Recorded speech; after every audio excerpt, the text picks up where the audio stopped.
ॐ भूर्भुवः स्वः तत्सवितुर्वरेण्यं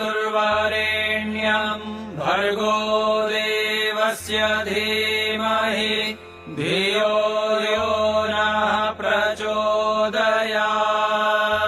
न पुण्यं न पापं न सौख्यं न दुःखं न मन्त्रो न तीर्थो न वेदा न यज्ञा न पुण्यं न पापं न सौख्यं न दुःखं न मन्त्रो न तीर्थो न वेदा न यज्ञा।